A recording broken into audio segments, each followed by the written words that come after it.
Okay, so today we're going to give VSTs or really any sort or DLIs or anything that's through a syringe, which is going to be done like a cap change. A couple of things when you find out you're having a patient who's getting VSTs.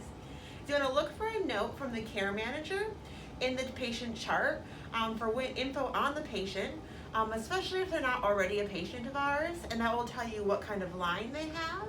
She should be coming in with, if they need an x-ray ahead of time, if they've had an x-ray for that line, and what time the cells are expected to come, as well as allergies. And it's important that once the patient arrives to verify that the allergies listed in that information sheet are correct. All right, so once you confirm that the patient's arriving and what time, and then once the patient gets here, we want to make sure that we have their code sheet at the bedside. We also want to make sure that we have our anaphylaxis kit at the bedside as well. When the patient gets here, we can also put them on a cardiac monitor and a pulse ox, and that should be included in your VST orders.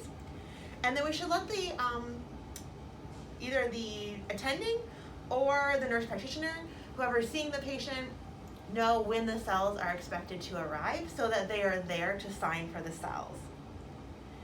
There could be pre-meds ordered occasionally for VSTs, so make sure those are given an appropriate time ahead of when they arrive. The BMT attending or the nurse practitioner needs to be on site when the cells arrive to sign for them and also stay for their infusion as well. Cells, when they arrive in a syringe, we want to have a normal cap change kit set up. That's going to include everything that's normally in our cap change kit, a couple extra syringes, and also if you want, you can have an additional whole cap change kit available depending on how you want to do the cells. Typically, NJ Hospital, we only use the one kit, and we have one person designated the whole time as sterile, and that's going to be me, and another person designated as not sterile the whole time. But there is an option where you can have a second kit, and then I would become unsterile, give the cells, and then someone else would become sterile for me to finish off the cap change. All right, you may want some extra 4x4s also on your sterile cap change kit, just in case you lose some or need an extra one for any reason. Okay, and then we want to have everything else is like our normal cap change kit. We have our sterile drape underneath the patient, and then I have everything set. I heard the cells are here, so I have everything set up ready to go. My flow lead or my assistant is going to be outside when the nurse practitioner or attending is signing for the cells. And they're going to grab the cells and bring them into me when they're ready. I will do a set of vital signs when the cells are here, just to verify the patient's status. And then when my friend or assistant comes in with the cells, together we're going to check the cells against the patient's name and make sure to spell out the patient's name, because often these patients only come for us just for the cells, so errors can be caught that way. Medical record needs to be checked, as well as batch number, harvest date, product type, and the unit number, which is the donation identification number. All right, once that's completed, we need to, then our sterile field should be set up at this point. So I'm going to perform a cap change on the patient. When the patient first arrives as well, we want to make sure that their line is working appropriately, and we usually have to draw labs on them anyways to begin with, so it's a good opportunity to check that the line's working. So I already know my patient's line's working because I've checked those labs. So I'm going to set up and be ready for a cap change as usual.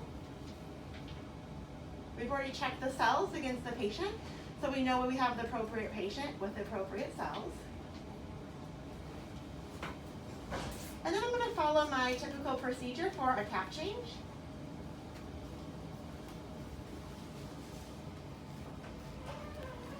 By doing my standard scrub time, that's policy, and the standard dry time. After my dry time is over, I'm going to remove the cap, and my assistant is going to hook up the syringe. I'm going to remain sterile for this duration, so either me or the other person will have to unclamp while remaining sterile. They will infuse the cells, It's best to give them as ordered by the doctor, but over like a minute or two helps decrease their risk of vomiting and nausea. Once the cells are infused, I can clamp it back off. And as long as I've remained sterile, I don't have to change gloves or anything. If I did lose sterility, then I'd have to change gloves.